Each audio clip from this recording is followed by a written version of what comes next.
Hello दोस्तों। आज मैं आप सभी को विस्थापन और दूरी के बारे में पूरी जानकारी दूंगा।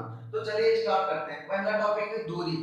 तो दूरी के बारे में मैं आप सभी को बताऊंगा और इससे जो रिलेटेड न्यूमेरिकल्स होते हैं विस्थापन और दूरी को उसको भी बताऊंगा। तो चलिए स्टार्ट करते हैं। दूरी अथवा पथ की लंबाई। तो पथ की लंबाई नाम सुनते ही पता चलेगा कि वस्तु द्वारा तय की गई कुल दूरी को। ठीक है। तो इसका आप लोग अगर परिभाषा लिखें तो वस्तु द्वारा तय की गई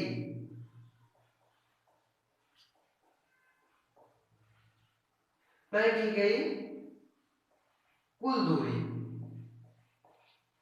तय की गई कुल दूरी अथवा प्रारंभिक दूरी और प्रारंभिक बिंदु और अंतिम बिंदु के जो मध्य की दूरी होती है। जैसे कि कोई वस्तु है यहाँ से, यहाँ आपका स्कूल है, ठीक है, और ये आपका घर है। तो यहाँ पर ऐसे रोड है। तो आप अपने घर से निकले यहाँ से ऐसे ऐसे और ऐसे स्कूल में आ गए। तो यहाँ से और यहाँ तक की कुल दूरी, यहाँ से ऐसे नापेंगे, ऐसे ऐसे ऐसे यहाँ तक से स्कूल तक की कुल दूरी को हम लोग क्या कहते हैं? दूरी कहते हैं। ठीक है, क्या कहते हैं? दूरी अथवा पथ की लंबाई भी कह सकते हैं। तो वस्तु द्वारा तय की गई कुल दूरी अथवा प्रारंभिक बिंदु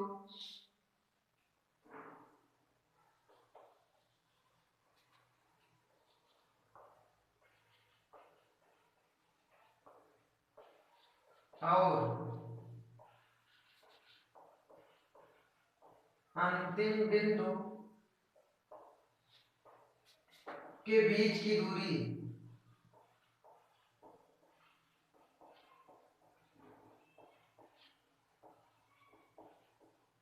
ठीक है, के बीच की दूरी को क्या कहते हैं? दूरी कहते हैं या पथ की लंबाई।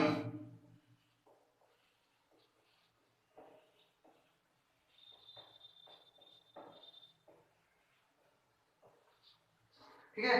तो वस्तु द्वारा तय की गई कुल दूरी को पथ की लंबाई कहते हैं, या फिर वस्तु द्वारा तय की गई कुल दूरी अथवा प्रारंभिक बिंदु और अंतिम बिंदु के बीच की दूरी को पथ की लंबाई कहते हैं। प्रारंभिक बिंदु ये जहां से चलना शुरू हुआ और अंतिम बिंदु ये जहां से हम लोग जहां पर रुक गए, चलना रुक गई, यहाँ पर आ गए ना, रुक गए। अब यहाँ से यहाँ तक की कुल दूरी को हम लोग क्या कहेंगे? पथ की लंबाई कहेंगे या फिर दूरी, डिस्टेंस कहेंगे। क्या कहेंगे? डिस्टेंस। अब इसके जो पॉइंट्स होते हैं उसकी बात करते हैं। यह अदिश राशि है।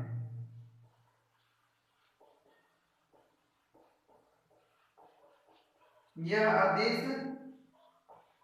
राशि है।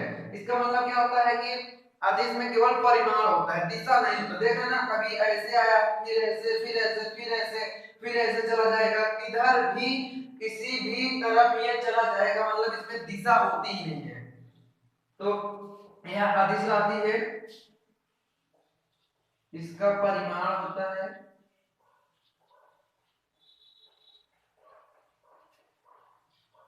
दिशा नहीं होती।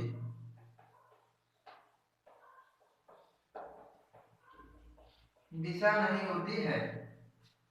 दूसरा पॉइंट क्या है कि ये धनात्मक हो सकता है, धनात्मक हो सकता है और जो शून्य भी हो सकता है। ठीक है, धनात्मक हो सकता है और शून्य भी हो सकता है। तो दूसरा पॉइंट हो जाएगा यह सदैव धनात्मक अथवा शून्य होता है।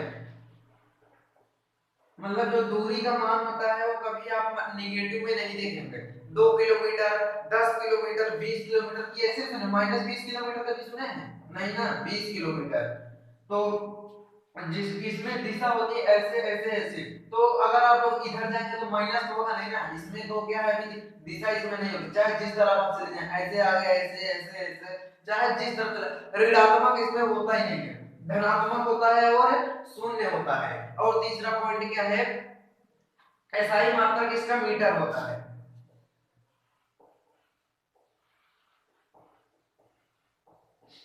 एसआई मात्रक इसका मीटर होता है। और सीजीएस मात्रक क्या होता है जानते हैं आप लोग? सीजीएस मात्रक क्या होता है? इसका सीजीएस मात्रक सेंटीमीटर होता है।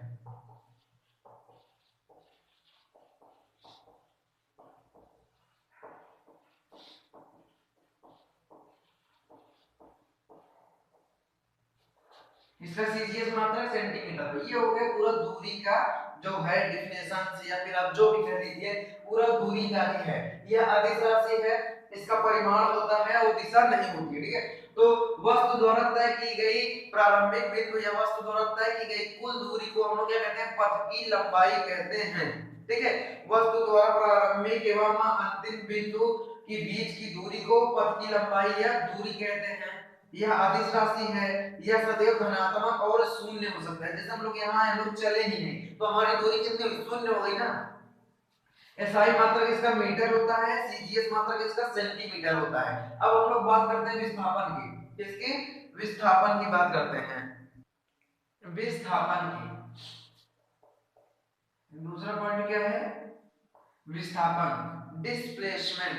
तो इसका अगर हम लोग जैसे कि अगर यहाँ पर ऐसे दर्शाएं, यहाँ पर आपका घर है, यहाँ पर आपका मैदान है,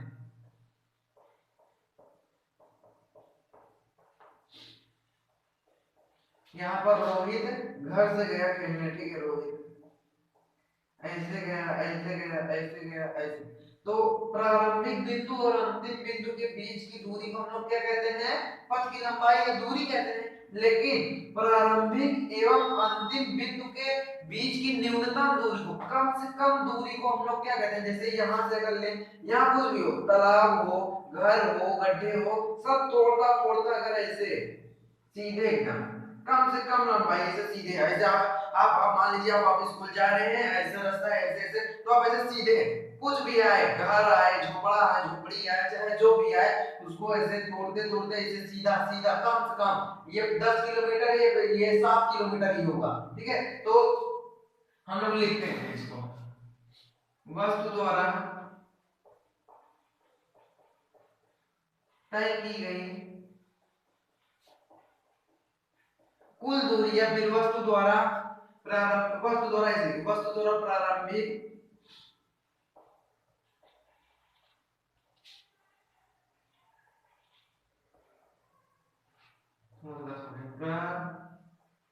प्रारंभिक एवं अंतिम बिंदु के बीच की न्यूनतम दूरी को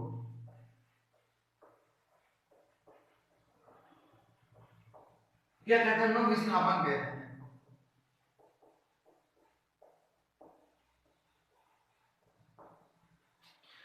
वस्तु द्वारा प्रारंभिक बिंदु या वस्तु द्वारा तय की गई दूरी में से प्रारंभिक बिंदु और अंतिम बिंदु के बीच को जो न्यूनतम दूरी, कम से कम दूरी, आपको घर से मैदान जाना है, कम से कम दूरी, कम से कम जो डिस्टेंस लगे, यहाँ पे यहाँ से यहाँ तक आप ऐसे गए इतना दूर, फिर ऐसे घूमे, फिर इतना दूर, फिर ऐसे सीधे चले जाइए, ऐसे ऐसे सीधे चले जाए, आप ऐसे सीधे चले गए, तो ये जो कम से कम दूरी हुई ना, हम लोग ऐसे नहीं गए, ऐसे तो हम लोग इतने में यहाँ तक पहुंचा है, ऐसे ऐसे ऐसे ऐसे ऐसे सीधा सीधा चले गए। कम से कम या न्यूनतम दूरी को हम लोग ये विस्थापन कहते हैं, ठीक है।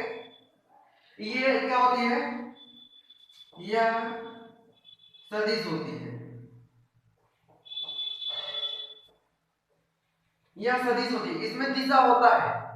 आप इस डायरेक्शन में गए, ऐसा सीधा इस डायरेक्शन में गए, इस डायरेक्शन में गए, ठीक है। कम से कम दूरी जिसमें लगे इसमें परिमाण और दिशा दोनों होती है, परिमाण और दिशा दोनों ही होती है। तीसरा पॉइंट क्या हम लोग लिखेंगे? यह सदैव धनात्मक, ऋणात्मक तथा शून्य होती है। यह ऋणात्मक भी होते, ध्यान दीजिएगा, जैसे यहाँ पर है ना,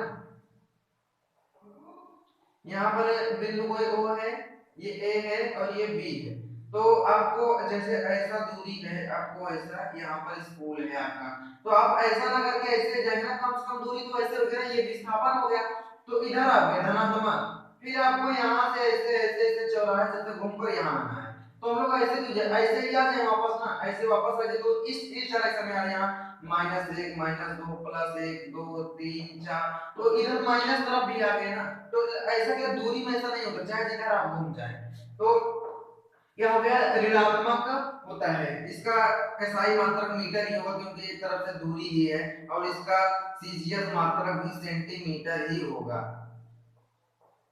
ठीक है, सीजीएस मात्रक और एसआई मात्रक वही है दोनों का।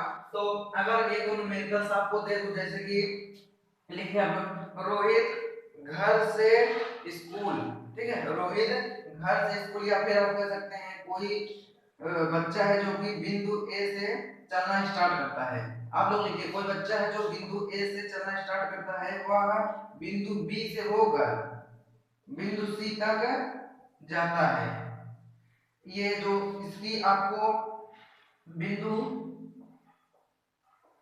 ए से बी तक की दूरी 10 किलोमीटर तथा बिंदु बी से सी तक की दूरी 15 किलोमीटर है, तो आपको बताना है दूरी कितनी होगी, पूरी पूरी दूरी आपको बतानी होगी, और ये जो विस्थापन तो इसका कैसे होगा, विस्थापन इसका ऐसे सीधा होगा, सीधा सीधा ऐसे ऐसे होगा इसका विस्थापन, तो दूरी आप लोग को क्या आसानी रहेगी, पूरी पथ की पूरी लंबाई, विस्थापन तो थोड़ा बहुत होगा, जैसे कि आपको एक सवाल जैसे कि इसके अलावा एक सवाल जैसे कि बिंदु ए से बी तक, बी से सी तक, तो इसमें कोई बच्चा है जो बिंदु ए से यहाँ तक चलता है, इसकी 10 किलोमीटर इसकी लंबाई है, इसको 20 किलोमीटर लंबाई है, तो कह रहे हैं इसका विस्थापन निकालिए, तो ऐसे विस्थापन ऐसा ही होगा ना, ऐसे कम से कम दूरी ऐसे ही होगी ना, ऐसे, तो ये क्या हो गया, ये इसके अनुसार ये कांड हो गया, ये इसके अनुसार ये लंब, ये आधार, तो पाइथागोरस प्रमेय से इसको निकाल सकते हैं, कक्षा 10वीं में आपको पढ़े होंगे। तो दूरी और विस्थापन का टॉपिक यहीं पर खत्म हुआ, वीडियो पसंद आया तो लाइक कीजिएगा और हमारे चैनल को जरूर सब्सक्राइब कीजिए।